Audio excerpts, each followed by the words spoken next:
അത് ചോദ്യപേപ്പർ ചോർച്ചയെ തുടർന്ന് വിവാദത്തിലായ നീറ്റ് UG പരീക്ഷ റദ്ദാക്കി. പരീക്ഷ വീണ്ടും നടത്തിയേക്കും. പി ബസന്ത് വിവരങ്ങളുമായി. ബസന്ത്, വലിയ വിവാദത്തിലായിരുന്നു പരീക്ഷ. എന്നാണ് ഈ വീണ്ടും പരീക്ഷ നടത്തുന്നതെന്ന തീയതി പറയുന്നുണ്ട്. എന്താണ് വിശദാംശങ്ങൾ?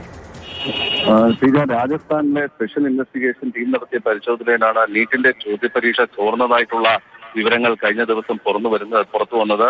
ഏകദേശം 135 ചോദ്യങ്ങൾ വരെ നീറ്റിന്റെ പരീക്ഷയുമായി ബന്ധപ്പെട്ട് നടത്തിയതിൽ അത് നേരത്തെ തന്നെ ചോർന്നിരുന്നു എന്നുള്ളൊരു സൂചനയാണ് വരുന്നത്. അതായത് ഏകദേശം 600 മാർക്കോളം തുല്യമായ ചോദ്യങ്ങളാണ് ചോർന്നു പോയത്.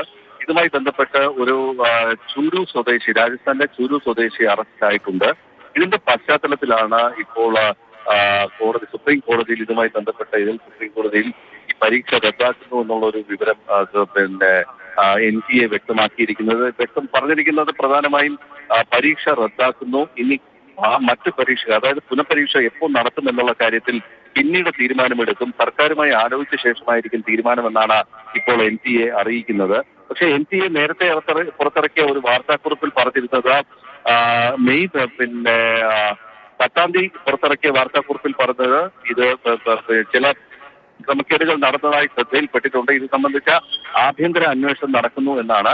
ഇപ്പോൾ NTA പുറത്തിറക്കിയിരിക്കുന്ന ഒരു വാർത്താക്കുറിപ്പിൽ പറയുന്നത് 8-ാം തീയതി നടത്തിയ ആ പരീക്ഷയുമായി ബന്ധപ്പെട്ട് ഇപ്പോൾ അന്വേഷണ ഏജൻസികളുടെ വിവരങ്ങൾ അല്ലെങ്കിൽ അന്വേഷണത്തിന്റെ വിവരങ്ങളും കൂടി കണക്കിലെടുത്ത് ഇപ്പോൾ പരീക്ഷ റദ്ദാക്കുന്നു എന്നാണ് NTA ഇപ്പോൾ ഔദ്യോഗികമായിട്ട് അറിയിച്ചിരിക്കുന്നത്. Decided to cancel the NEET UG 2026 examination conducted on 3rd May and to reconduct the examination on dates that will be notified separately എന്നാണ്. അത് പിന്നീട് തീരുമാനമെടുക്കും എന്നുള്ളതാണ് ഇപ്പോൾ പറഞ്ഞിരിക്കുന്നത്.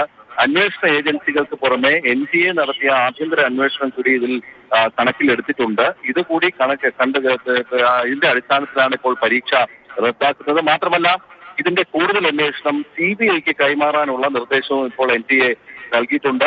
സെൻട്രൽ ബ്യൂറോ ഓഫ് ഇൻവെസ്റ്റിഗേഷനോട് വിശദമായ അന്വേഷണം നടത്തണം എന്നുള്ളതാണ് ഇപ്പോൾ നിർദ്ദേശം. ഒരു സംഘം ഇതിന് പുറകിലുണ്ടോ എന്നുള്ളൊരു സംശയം NTAക്കുണ്ട്. ഏതായാലും ഇതുമായി ബന്ധപ്പെട്ടുള്ള എല്ലാ അന്വേഷണത്തിനും പൂർണ്ണമായ സഹകരണം നൽകും എന്നുള്ളതാണ്. ഈ പരീക്ഷയുമായി ബന്ധപ്പെട്ടുള്ള എല്ലാ രേഖകളും, materials, records and assistance enquiry required അത് നൽകും എന്നാണ് NTA ഇപ്പോൾ അറിയിച്ചിരിക്കുന്നത്.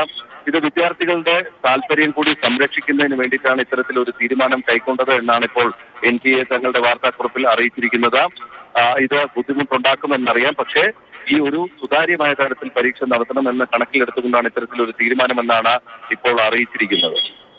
ബസന്ത്, ഇതൊരു സംഘടിതമായ രീതിയിൽ ചോദ്യപേപ്പർ ചോർച്ച, അത് ആദ്യഘട്ടത്തിലൊന്നും അങ്ങനെ അല്ല എന്ന് പറയുന്നുണ്ടായിരുന്നെങ്കിൽ ഈ യഥാർത്ഥ ചോദ്യക്കടലാസിലെ മാതൃകാ ചോദ്യക്കടലാസിൽ അതിൽ നിന്ന് 135 ചോദ്യങ്ങൾ ഈ യഥാർത്ഥ ചോദ്യക്കടലാസിൽ ഉണ്ടായിരുന്നു എന്നാണല്ലോ പറയുന്നത്. അപ്പോൾ ഇതിൽ ഒരു സംഘടിത കുറ്റകൃത്യം നടന്നു എന്നതിലേക്ക് തന്നെയാണോ ഇപ്പോൾ എത്തിച്ചേരുന്നത്? CBI അന്വേഷണത്തിന് NTA ശുപാർശ ചെയ്യുമ്പോൾ സ്വാഭാവികമായിട്ടും ഇതിന്റെ ഗൂഢാലോചന വലുതാണ് അല്ലെങ്കിൽ വിശാലമാണ് എന്നുള്ളൊരു സൂചനയാണ് ഇപ്പോൾ NTA നൽകുന്നത്. അതുകൊണ്ട് തന്നെയാണ് ഇതുമായി ബന്ധപ്പെട്ട എല്ലാ രേഖകളും കൈമാറുമെന്നുള്ളതാണ്. മാതൃകാ പരീക്ഷയിലെ ഏകദേശം 600ഓളം മാർക്കുകൾ വരുന്ന അതിന് തുല്യമായ 135 ചോദ്യങ്ങളാണ് യഥാർത്ഥ നീറ്റ് പരീക്ഷയിൽ വന്നത് എന്നുള്ളതാണ് അതിലേറ്റവും ശ്രദ്ധേയമായ വസ്തു. അതെങ്ങനെ ഇത്തരത്തിൽ മാച്ചായി എന്നുള്ളതാണ് അവരുടെ അന്വേഷണം നടത്തിയത്.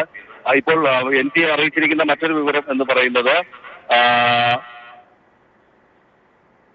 പുതിയതായി ഈ വീണ്ടും പരീക്ഷ നടത്തുമ്പോൾ പുതിയതായിട്ട് രജിസ്ട്രേഷന്റെ ആവശ്യം വരില്ല എന്നുള്ളതാണ്. അധികമായിട്ട് പരീക്ഷാ ഫീസ് നൽകേണ്ട ആവശ്യമില്ല. 2 പ്രധാന കാര്യങ്ങളാണ് ഇപ്പോൾ NTA അറിയിച്ചിരിക്കുന്നത്. ഒന്നാം, പുതിയ രജിസ്ട്രേഷൻ വേണ്ടിവരില്ല. അധിക ഫീസും ഇതിനു വേണ്ടി നൽകേണ്ടതല്ല പരീക്ഷ എഴുതാനായിട്ട്.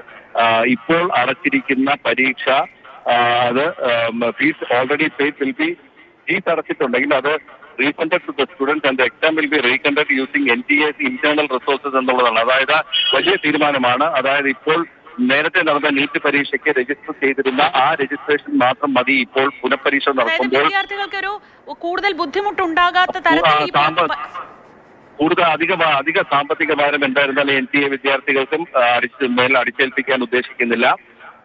പഴയ അധിക ഫീസ് വാങ്ങിച്ചിട്ടുള്ള ഫീസുകൾ തന്നെ തിരിച്ചു നൽകും എന്നുള്ളതാണ് ഇപ്പോൾ NTA അറിയിച്ചിരിക്കുന്നത്. NTAയുടെ ആഭ്യന്തര റിസോഴ്സസിൽ നിന്ന് അല്ലെങ്കിൽ NTAയുടെ ആഭ്യന്തരമായിട്ടുള്ള അവർ ചെലവെടുത്തുകൊണ്ട് ഈ പരീക്ഷ നടത്താനാണ് ഇപ്പോൾ തീരുമാനം. എന്ന് നടത്തും, എന്നാണ് date, reissue, admit card, schedule തുടങ്ങിയ കാര്യങ്ങളൊക്കെ തന്നെ പിന്നീട് അറിയിക്കാമെന്നാണ് ഇപ്പോൾ NTA വ്യക്തമാക്കിയത്. ശരി, അപ്പോഴും ബസന്ത്, രാജ്യത്തെ ഏറ്റവും സുരക്ഷിതമായ രീതിയിൽ നടത്തുന്ന ഒരു പരീക്ഷയാണ്, ഏറ്റവും ശ്രദ്ധയോടെ നടത്തുന്ന ഒരു പരീക്ഷ എന്ന നിലയ്ക്ക് അതിലുണ്ടായൊരു വീഴ്ച, അതിൽ ആ തരത്തിൽ അങ്ങനെ ഒരു ചർച്ച ഉണ്ടാവാതെ നോക്കുകയാണോ NTA? അല്ല, ഇതിലെ ഇപ്പോൾ ഒരു സംശയം വന്നിരിക്കുന്ന സാഹചര്യത്തിൽ ആ പരീക്ഷ നിലനിർത്താൻ NTAക്ക് കഴിയില്ല. അതുകൊണ്ട് തന്നെയാണ് അത് റദ്ദാക്കാൻ ഇപ്പോൾ ഇവർ തീരുമാനിച്ചിരിക്കുന്നത്. റദ്ദാക്കിയാൽ മാത്രമേ അതിന്റെ സുതാര്യത നിലനിർത്താൻ കഴിയുകയുള്ളൂ എന്നുള്ളത് ഇപ്പോൾ NTA തിരിച്ചറിയുന്നു എന്നുള്ളതാണ്. അതുകൊണ്ടാണ് അതിന്റെ പരീക്ഷ റദ്ദാക്കുകയും പുതിയ രജിസ്ട്രേഷൻ ആവശ്യമില്ലാതെ തന്നെ പുനഃപരീക്ഷ നടത്തുകയും പിന്നീട് ഇത് സംബന്ധിച്ച വിശാലമായ CBI അന്വേഷണത്തെ വിടുകയെന്നുള്ള ഇപ്പോഴത്തെ തീരുമാനവും വന്നിരിക്കുന്നത്.